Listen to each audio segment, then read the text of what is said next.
Hello, Flosstube. Greetings. I'm Laura. I'm Joe. Welcome to the Slovak Farm. This is the farm where we grow cross-stitch. One stitch at a time. It's Groundhog's Day. Again. Someone get the reference. Today is Monday, February 2nd. If you're not from the eastern U.S., you may have absolutely no idea what I'm talking about.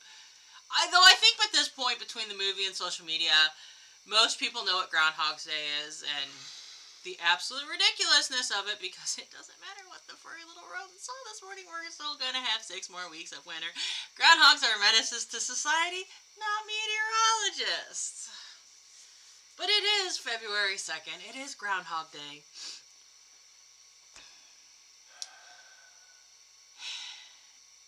At least we didn't get a snowstorm this weekend. Unfortunately, the Carolinas did, and Georgia did. And the Cape on Massachusetts got a windstorm. So if you are in those areas, I am so sorry. But I'm glad it wasn't me, because we probably are getting one on Friday. I heard Wednesday. We're getting a couple of Clipper systems this week, which are going to be amounts to not much snow. It doesn't matter what the furry little rodent said this morning. We are going to have 6 more weeks of winter, and it's brutal winter. It's mean. It is. So interestingly enough, random information that I know that is in my brain, and I don't know why it's in my brain, but it is in my brain. A few years ago, the Weather Channel did a package leading into Groundhog's Day about the history of Groundhog's Day and where it comes from and why we do it. Here it is. It actually originates from Eastern Europe, obviously, because most of our traditions originate from there. But it originates in ancient times when there was a strong belief that a cloudy day at midwinter meant that you were going to actually have a good growing season, and a sunny day meant you were going to have a hot, dry growing season. And it actually correlates and makes sense when you think about it, because snow and the snowpack, if it's cloudy, well, if it's sunny, that means that the sun is coming down on your snowpack and it is melting your snowpack and it's diminishing your snowpack. If it's cloudy, it's not diminishing your snowpack, first of all. Second of all, if it's cloudy, it is either currently snowing on you, has just snowed on you, or is about to snow on you, generally thought. And ask anybody in California why the snowpack is important to your groundwater and your ground texture that you grow your crops in.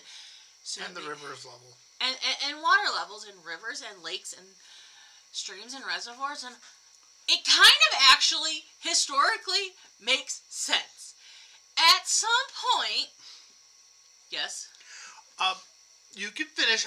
There's other reason why I know that actually makes sense. At some point, the little German peasants in the Middle Ages decided to add rodents into the mix. Nobody really knows why. However, they decided to add animals to the mix. I shouldn't say rodents. Nobody really knows why. However, I would think it correlates to that midwinter thing. A lot of the animals that hibernate about midwinter, they do kind of poke out and see what's going on. And in Germany, the European badger was a prevalent animal, so that was the animal that the little German peasants picked. You know, why exactly? Nobody knows. So the little German peasants, over time, became German immigrants in America, and most of the German immigrants in America settled in central Pennsylvania. Well, there aren't a whole lot of European badgers in Pennsylvania, but you know what there is an abundance of in central Pennsylvania? Groundhogs. So it just kind of got transferred to the groundhog. And why exactly we say 6 more weeks of winter when he sees his shadow and runs back in his little hole, and early spring when he doesn't see his shadow and doesn't run back in his little hole. is kind of not really certain. However, I'm not a historian, but it wouldn't be hard for me to make the jump that the early settlers probably associated a sunny day with a good day to go hunting, especially if you were in central Pennsylvania where snow happens. A sunny day would be a good day to go hunting. And if you were out hunting, groundhogs are literally they run at every little sound. They run and hide at every little sound. So, you're out hunting, a groundhog hears your breath. Like, literally, I have watched my dad attempting to remove the menace to society and his crops from existence. He is making absolutely no sound. And all of a sudden, the groundhog, off it goes. So, like, they're highly sensitive. I would assume that if you were out hunting on a nice sunny winter's day, they probably sense that you're in the area, so they're going to run away and hide. Whereas, maybe not so much on a cloudy day.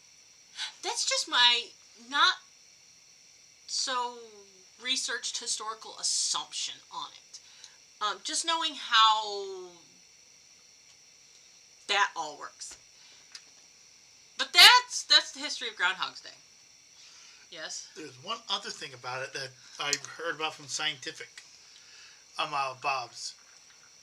If it is cloudy in midwinter, it usually means meteorologically, with the science of how the clouds are, that actually means that winter will be over sooner. And if it's sunny, that basically means that it's going to be last longer. It's just one of those things where, yes, if there's more clouds in midwinter, it will actually get over sooner than if there are little clouds. If there aren't that many clouds, it lasts longer.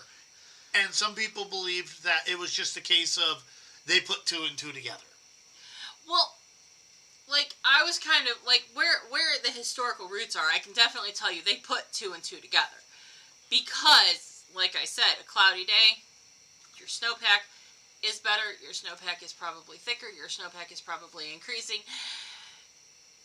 And snowpack has a huge effect on groundwater and lakes and reservoirs and rivers and whatnot.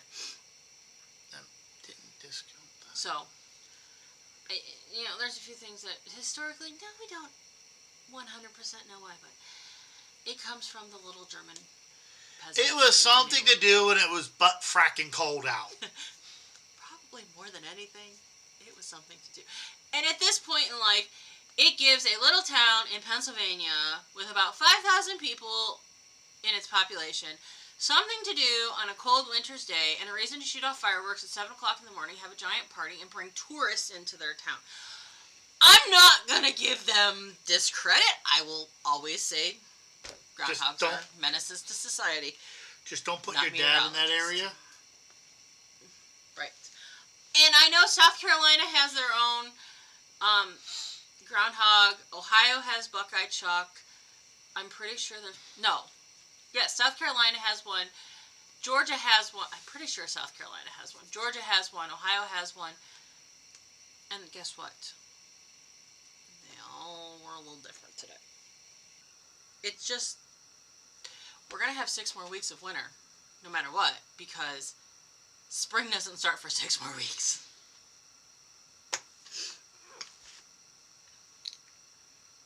Groundhogs are menaces to society, not meteorologists. Also, little tidbit, I hope at least one of them bit the guy that drug him out of their house while they were taking a very nicely deserved nap. So, Puxatawny Phil does not, because Puxatawny Phil is housed in a different location. They take him up to the little burrow at Gobbler's Knob the night before, or the evening before, kind of put him in there.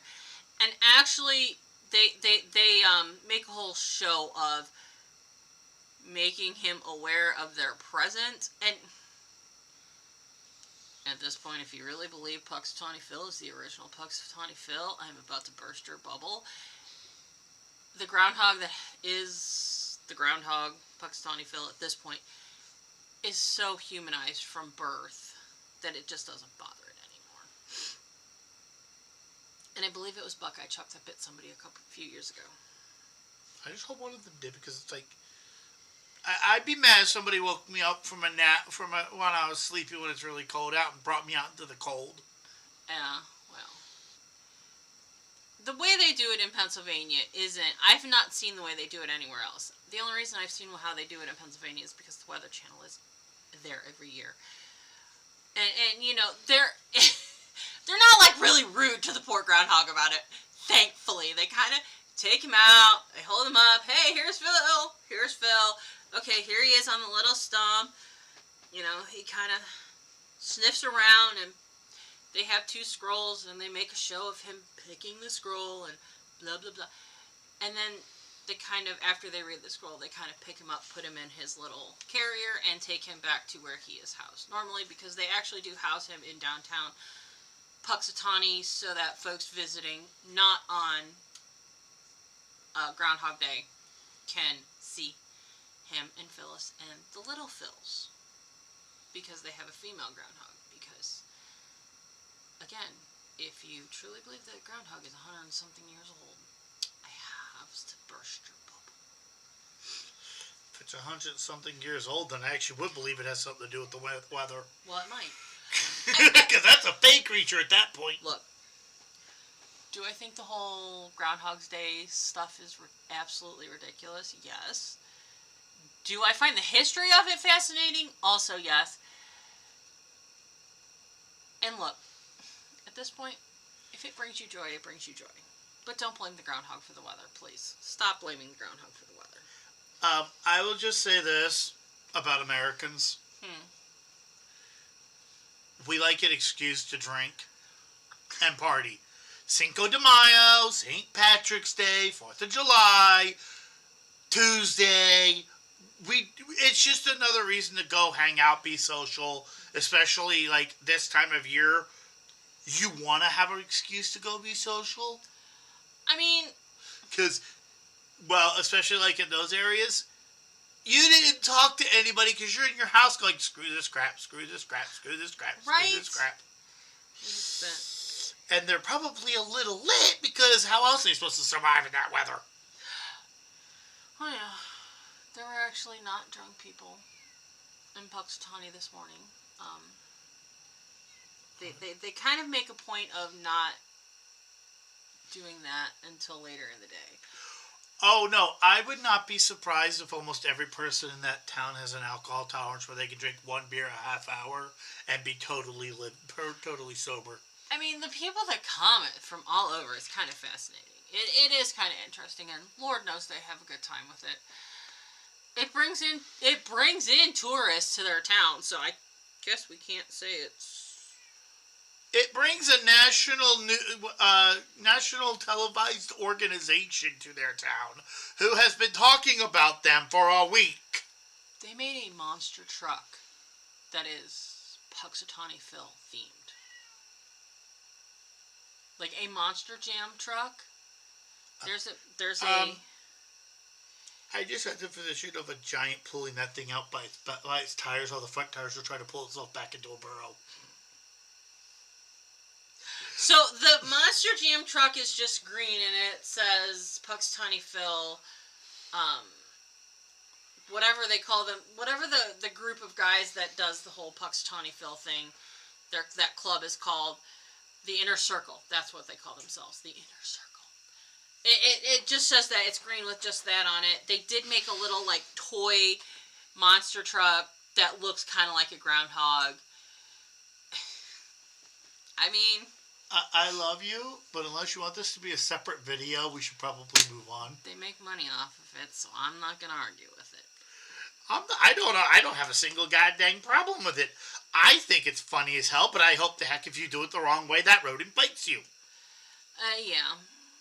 Because anybody who's cruel to animals deserves bit.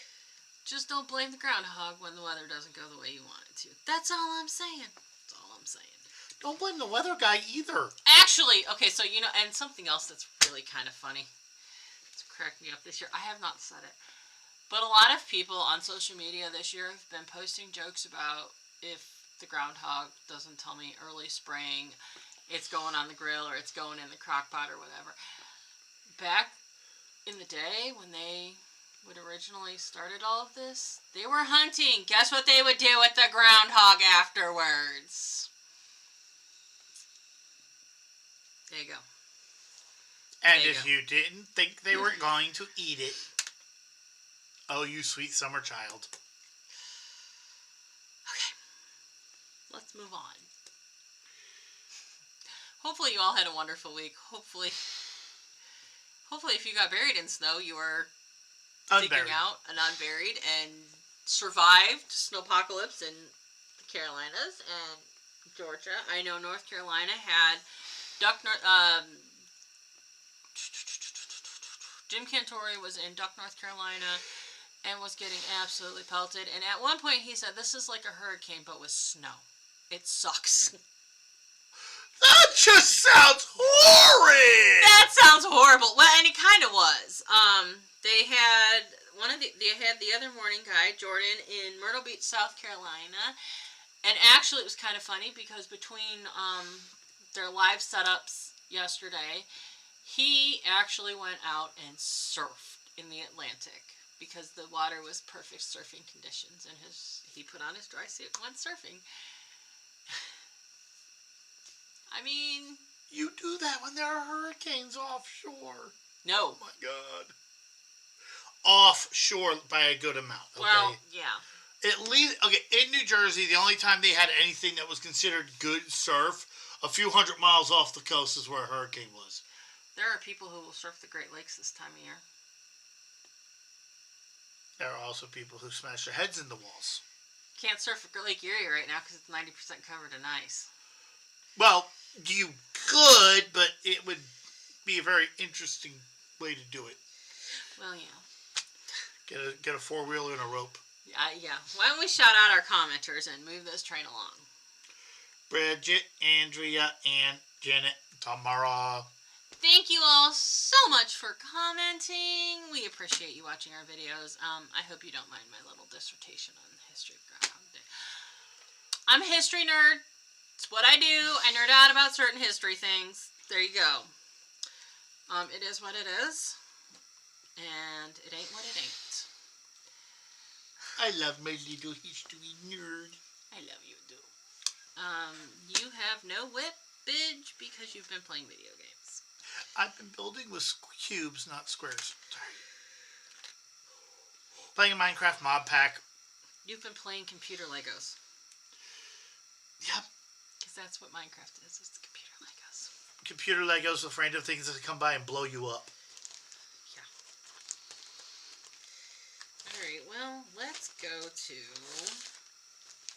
my stitching for the week, I guess. Can we pause real quick?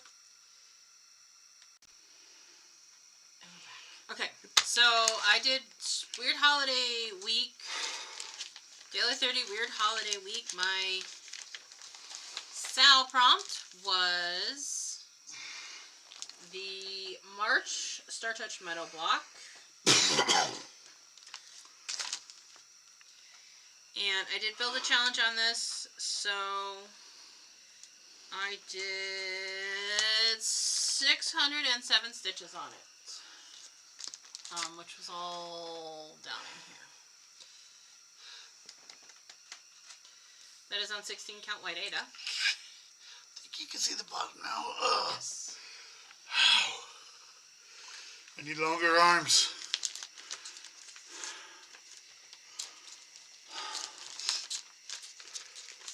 And then I did all of the prompts for Weird Holiday Week on one project. And that was Joan Elliott's Rags to Riches.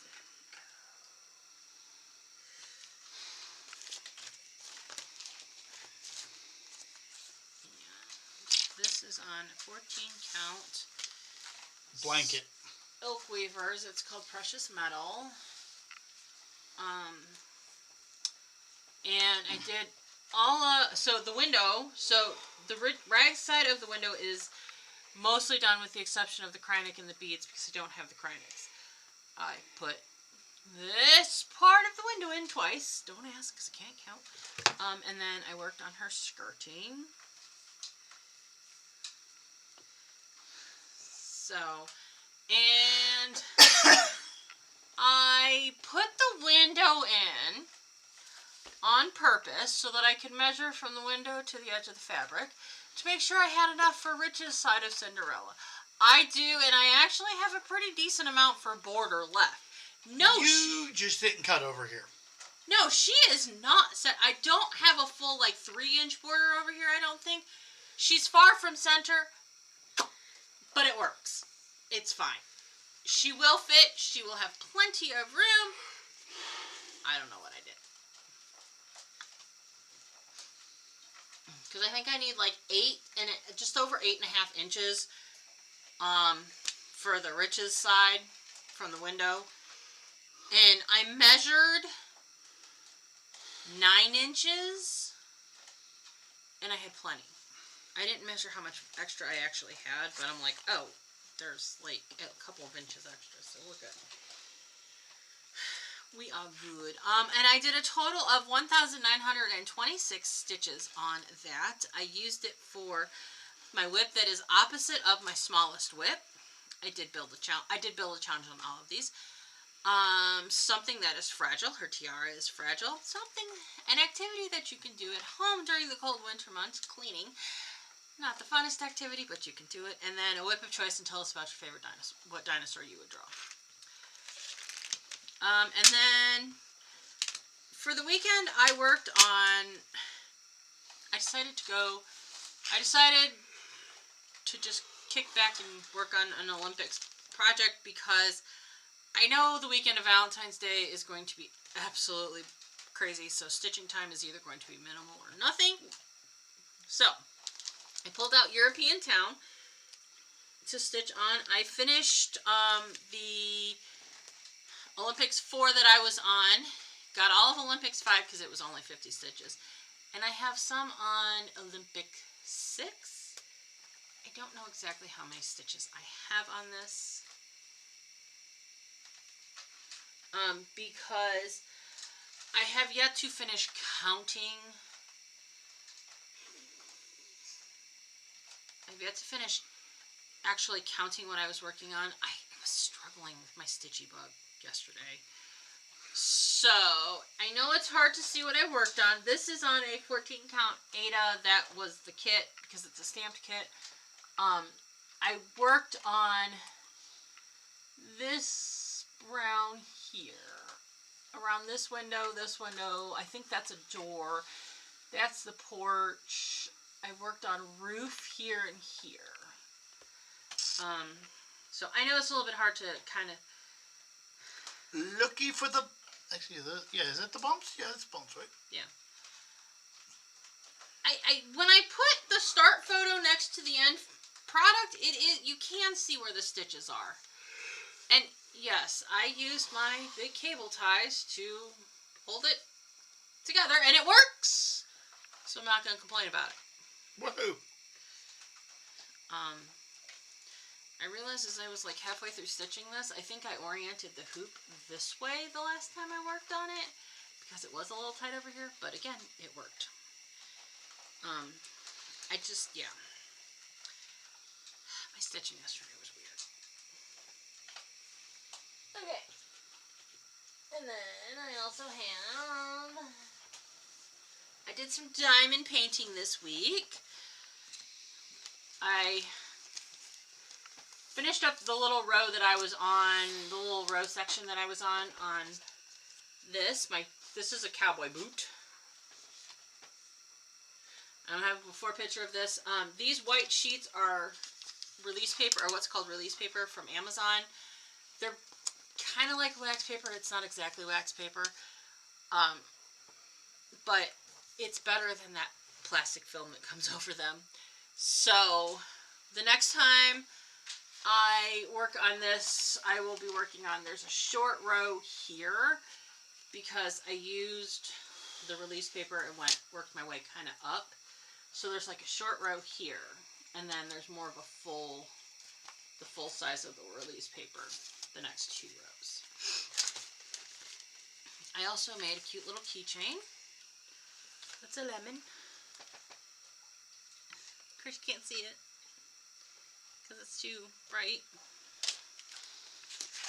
That doesn't help. No, that does help. I don't have the keychain bit on there yet because I want to actually seal it. Because a couple of my other keychains that I've made, the gems start falling off when you use it. So, I got something to help me with that. Somebody wants something. Hold, please. And we're back. Pause for dog potty break. Gotta love it, right? Okay, so I have haul. I also gathered up what I had gotten at Hobby Lobby last week that I was like, oh, I already have it upstairs. I don't even take it out. I needed to get something else out, so it got taken out. So you get to see it. We'll start with the Stitchy haul. Not all of it, though, because I didn't grab the Stitchy projects from Hobby Lobby. Maybe I'll remember those next week. We'll start with the Stitchy haul. One of my friends was destashing some of her stuff. So I claimed a couple of patterns that I would like. The first one being the Monopoly board.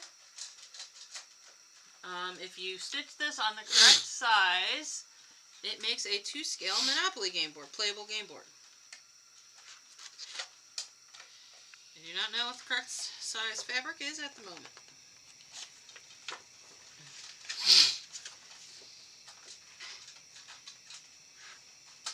Not telling me. It's not telling me. You want me to see if I can find it real quick? I suppose it doesn't matter. That's really weird. Okay. Anyways. That's instructions on how to stitch. Oh, wait. 14 count. But this is... Oh, when using 18 count fabric, it's a 24 by 24 board. There you go. This one by Hands to Work Sampler. What is it called? Oh, this is by the Victorian Sampler. This is called Hands to Work Sampler. Read, Laura. Read. And then a Teresa Wensler's Wood Fairy.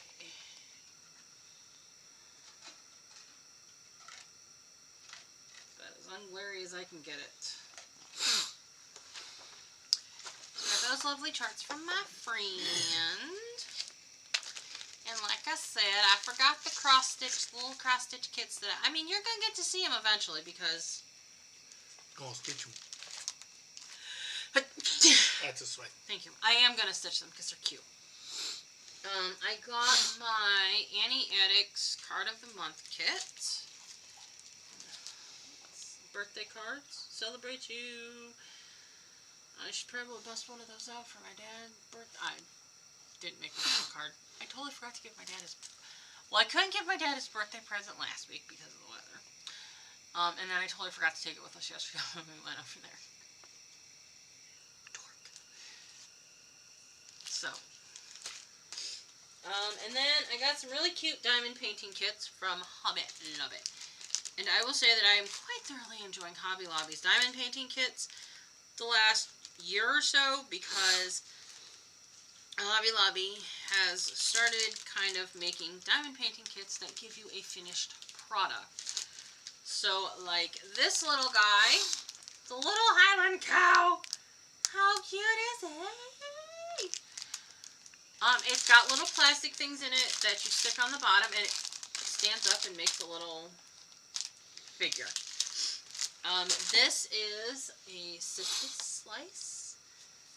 I never did find the coveted bookshelf diamond painting, but we have the citrus slices, and this comes pre-wrapped on your canvas board. So again, all you have to do is do the diamond painting and it's ready to hang. It's kind of nice, kind of cute. Yep. And then I was over there the other day because I needed this. I wanted to get this. It's diamond painting glue. It's a sealer. Because like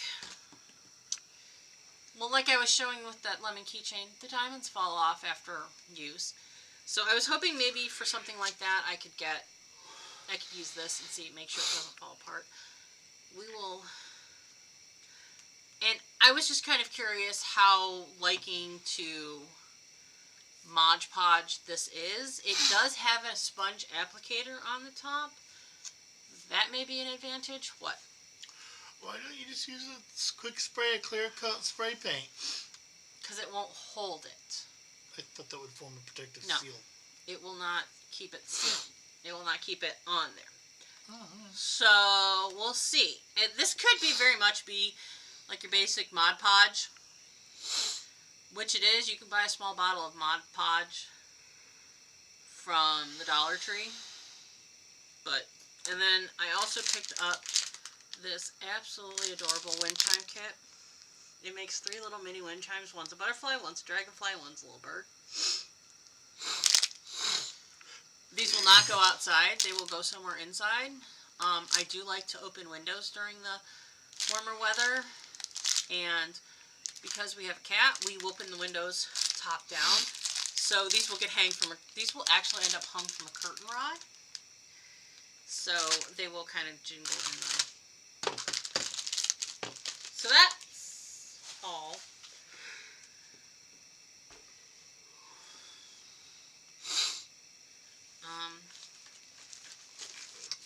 Plans? Do you have plans? To not land on my face when walking down the sidewalk.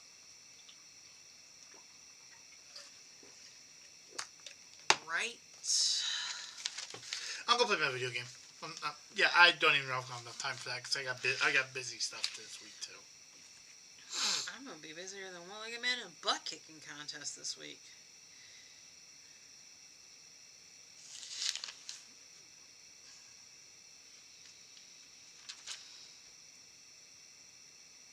I was looking for rags to riches, so I can check it off that we've done it.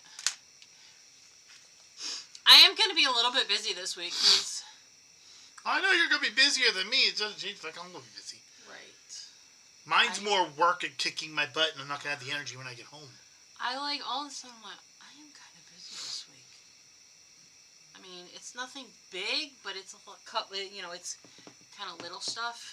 And thankfully, several of the things are just over at the church, so it's not like to go real far.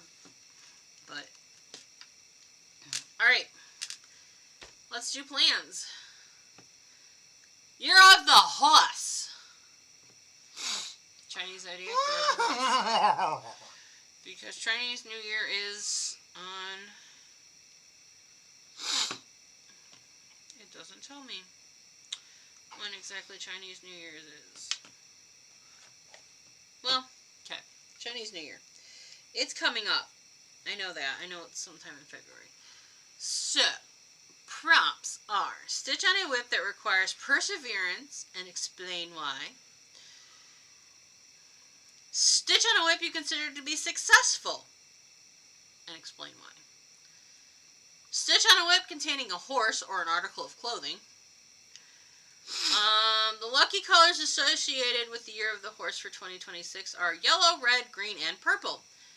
Stitch on a whip in one or all of these colors. And stitch on a whip and tell us your Chinese zodiac animal. I got something for all but one of them. The pirates at Snowman, right? Pirate snowman. Yeah. Well, he's successfully being a pirate. For being a snowman, too. And he's wearing a hat. He's wearing a hat. He's wearing a hat and a coat. Mm-hmm. Why does it require perseverance? You have any idea how hard it is to be a freaking pirate? as a snowman? Because pirates were in the Caribbean?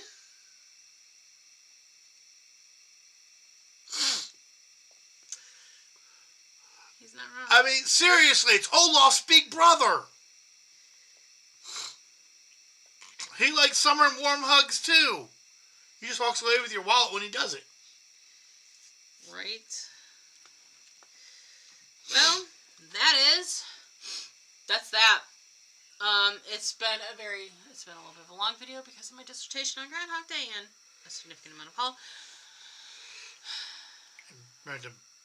We had to take 2 critter breaks. It's taken us even longer because we've had to stop twice for the critters, but we have persevered and made it to the end of today's Flosstube video. So what do we want those people watching to do?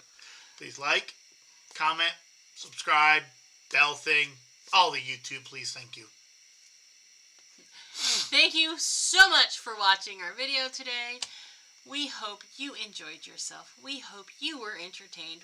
And we hope to see you next week. Thank you for spending some time with us. Bye.